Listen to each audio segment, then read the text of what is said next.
آپ سب کو سلام کے بعد پھر میری ایک بات، بہت شرمندگی کی معذرت، کیونکہ میں بہت کوشش کرتی ہوں کہ جس وقت کا وعدہ کروں اس وقت پہنچوں، لیکن اس وقت وعدے سے زیادہ میری نظر نے دھوکہ کھایا اور میں نے غلط وقت پڑھ لیا، اور اس کے لیے میں بے حد نادم ہوں۔ لیکن شاید اس ندامت کا داغ اس بہانے دھل سکے کہ جو کہانی آج ہم پڑھنے کو ہیں وہ عصمت چغتائی کی ہے۔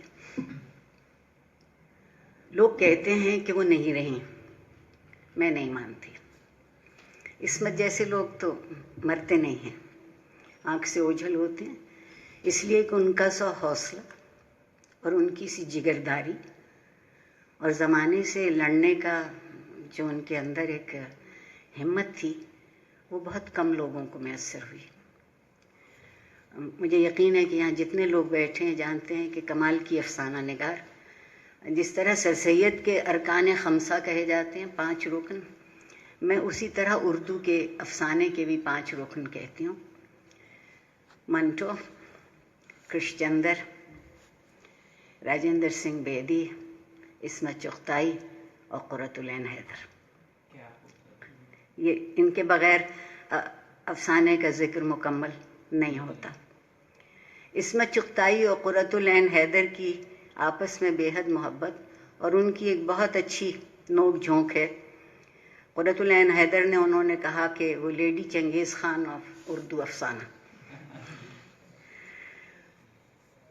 ترکی بترکی عصمت نے جواب دیا کہ کانوینٹ میں پڑھی ہوئی ایک لڑکی اردو میں افسانہ لکھتی ہے۔ لیکن یہ اس وقت کی باتیں ہیں جب لوگ ایک دوسرے کو برداشت کرتے تھے، اور یہ اس وقت کی باتیں ہیں جب اختلاف کے معنی دشمنی نہیں ہوتے تھے۔ اختلاف کے معنی ہر آدمی کی ایک انفرادیت ہوتی تھی اور وہ اس کو سمجھتے تھے۔ عصمت نے بہت کہانیاں لکھی، ناول لکھے، ناولٹ لکھے، اور ہر ایک کا موضوع بنیادی طور پر ایک بے حد بگڑے ہوئے قسم و پرسی کے حال میں خستہ حال معاشرے کی کہانیاں تھیں۔ ہم کو یقین نہیں آتا اپنے لیے، لیکن ہم نے کبھی اخلاقی سطح پر بہت کمزوری اور بہت نقص کے دن دیکھے۔ عصمت نے اس اخلاقی بیماری کے نقص اور کمزوریوں کو اپنی کہانی کی موضوع بنایا۔ ایک کہانی جو زرمینے نے بہت محبت سے مجھ سے فرمائش کی کہ ننھی کی نانی پڑھی جائے، ان کی نمائندہ کہانیوں میں سے ہے۔ اگر اس کے برابر کی، اس کی چوٹ کی کوئی اور کہانی ہے تو وہ چوتھی کا جوڑا ہے۔ ان کہانیوں میں درد اتنا ہے کہ نظر نہیں آتا۔ ہم سمجھتے ہیں کہ عصمت کے محاورے اور زبان کے لوچ میں وہ سارا درد چھپ گیا، لیکن اگر آپ اس میں چھپا ہوا وہ درد دیکھنا چاہیں تو دراصل وہ عصمت کے دل میں چبھی ہوئی وہ انی ہے جو انہیں یہ خیال تھا کہ مسلمانوں سے جب اقتدار چھنا ہے، طاقت ان کے ہاتھوں سے گئی ہے، تو وہ سب سے زیادہ جو پامال ہوئے وہ اخلاقی سطح پر پامال ہوئے۔ مال کی پامالی، دولت کی پامالی کوئی چیز نہیں ہوتی۔ انی ایک لفظ میں نے بولا ہے جو شاید نامانوس ہوگا کیونکہ اب ہماری مادری زبان انگریزی ہے، اور نیزے کی جو نوک ہے، اور نیزے کو انگریزی میں کیا کہتے ہیں؟ اسپیئر۔ اس کی جو نوک ہے اس کو انی کہتے ہیں، صرف نوک۔ اور پورا نیزہ لگے یا نہ لگے، جس وقت وہ انی چپ گئی تو جو کام ہونا تھا سو وہ تو ہو گیا۔ اور کبھی کبھی زخم کا پھیلاؤ اس کے شدید ہونے کی ضمانت نہیں ہوتا، اس کی گہرائی اس کے شدید ہونے کی، اس کے زیادہ مضبوط ہونے کی ضمانت دیتی ہے، اس کی گارنٹی دیتی ہے۔ میں یہ کہانی آپ کے سامنے پڑھتی ہوں اور آپ سے اس بات کی التجا کرتی ہوں کہ یہ انتہائی روزمرہ کے محاورے میں لکھی ہوئی کہانی ہے۔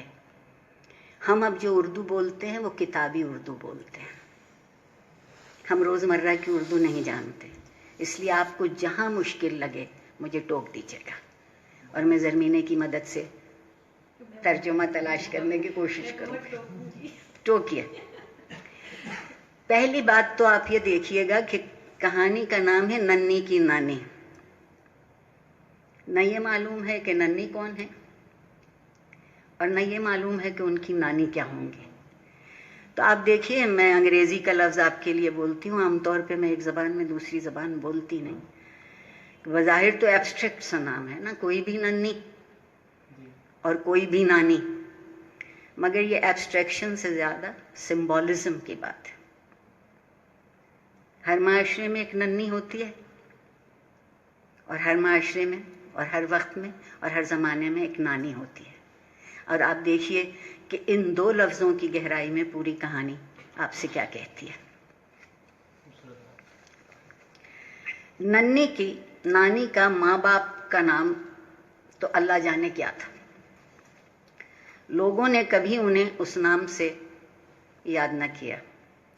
جب چھوٹی سی گلیوں میں ناک سڑ سڑاتی پھرتی تھیں تو بفاتن کی لونڈیا کے نام سے پکاری گئیں. لونڈیا، لونڈی اور لونڈی سے لونڈیا، تحقیر سے تحقیر تر، کم سے کم تر، کسی کی عزت کو کم تر کرنا. اور کبھی کبھی ہم نام، فارسی کی ایک رسم ہے کہ جب ہم کسی چیز کو چھوٹا کرنا چاہتے ہیں تو اس کے آگے کاف لگا دیتے ہیں. کوچک جیسے ہم کہتے ہیں جن لوگوں کو تھوڑا سا فارسی سے مس ہو. اور کبھی کبھی بے حساب لاڈ کے لیے بھی لونڈیا کہتے ہیں. یہ میں نے آپ سے پہلے پیش بندی کر دی ہے کہ اب ہم کتابی زبان بولتے ہیں، مگر محاورے میں لونڈیا تحقیر کا لفظ، حقارت کا لفظ، نفرت کا لفظ، کسی کو کمتر دکھانے کا لفظ نہیں ہے. یہاں لاڈ لونڈیا. پھر کچھ دن بشیرے کی بہو کہلائیں جب ان کی شادی ہوئی ہوگی. اچھا، بہو کے بہت مزیدار معنی ہیں. ہم تو اب بہو سمجھتے ہیں نا جس کی ایک ساس ہوتی ہے، اور جو ساس ہوتی ہے اس کے بیٹے کی بیوی کو بہو کہہ دیا جاتا ہے. اس وقت بہو دلہن کے نام میں، بیوی کے نام سے، نسبت کے نام سے بہو کہلائی جاتی تھی. نہیں، وہ نئی نویلی تو ایک آدھ دن ہی رہتی ہیں. پھر بسم اللہ کی ماں کے لقب سے یاد کی جانے لگی. یہ ان کی بیٹی کا نام ہوگا. اور اس وقت لوگ خواتین کا نام بھی اللہ کے نام پر رکھ دیا کرتے تھے. اور اب جب سے ہم کو زیادہ اسلام ہوا ہے تو اللہ کے صرف مردانہ خصوصیات مردوں ہی سے منسوب کی جاتی ہیں. اور جب بسم اللہ جاپے کے اندر ہی، جاپا کہتے ہیں پیدائش کے پہلے 40 دنوں کو، ڈلیوری کے بعد. ایک زمانے میں یہ احتیاط ہوتی تھی، 40 دن کے لیے عورتیں اپنا بہت دھیان کرتی تھی، اس کو جاپا کہتے تھے. جاپے کے اندر ہی ننھی کو چھوڑ کر چل بسی تو وہ ننھی کے نام سے آخری دم تک پہچانی گئی. نہ ان کے ماں باپ کا رشتہ ان کے ساتھ رہا، نہ ان کے شوہر کا رشتہ ان کے ساتھ زیادہ دن رہا. آپ بدنصیبی کی تہیں دیکھتے جائیے گا. نہ اولاد کی رہی. ایک آخری رشتہ جو ان کو میسر ہوا وہ ان کی نواسی کا، تو وہ اسی نام سے یاد کی جانے لگی. دنیا کا کوئی ایسا پیشہ نہ تھا جو زندگی میں ننھی کی نانی میں اختیار نہ کیا ہو. کتابی زبان میں پیشے کے کبھی کبھی بڑے خراب معنی ہوتے ہیں، لیکن محاورے میں، اردو کے روزمرہ میں، ہر کام جو آپ کرتے ہیں وہ پیشہ ہے. کٹورا گلاس پکڑنے کی عمر سے اب کٹورے پر لوگ رک جائیں گے. اچھا، کٹورا گلاس پکڑنے کی عمر سے وہ تیرے میرے گھر میں 2 وقت کی روٹی اور پرانے کپڑوں کے عوض اوپر کے کام پر دھر لی گئیں. آپ اس کا جو ایک آئرنی ہے، اس کے اندر جو ایک زہرناکی ہے، اس کو محسوس کیجئے گا کہ ابھی پوری طرح سے بچی بھی نہیں ہوئی ہیں تو صرف یا کسی کو ایک برتن پکڑا دیں تو ان کو 2 وقت کی روٹی اور پرانے کپڑوں کے عوض اوپر کا کام. یہ ہمارے یہاں ابھی بھی مجھے نہیں پتا اب لوگ اسے کیا کہتے ہیں. اب نوکروں کے بہت انگریزی اور بہت فیشن کے نام ہو گئے، لیکن اس وقت یہ چھوٹے بچے ملازم رکھے جاتے تھے جو بہت عام معمولی سا کام گھر کا ہو سکے وہ کر سکتے تھے. یہ اوپر کا کام کتنا نیچا ہوتا ہے. اس جملے کو اگر آدمی اس کی تشریح کرے تو اس جملے کا حسن ختم ہو جائے گا. 2 لفظوں سے، اوپر اور نیچے سے، ساری بات کہہ دی ہے. یہ کچھ کھیلنے کودنے کی عمر سے کام پر جوت دیے جانے والے ہی جانتے ہیں.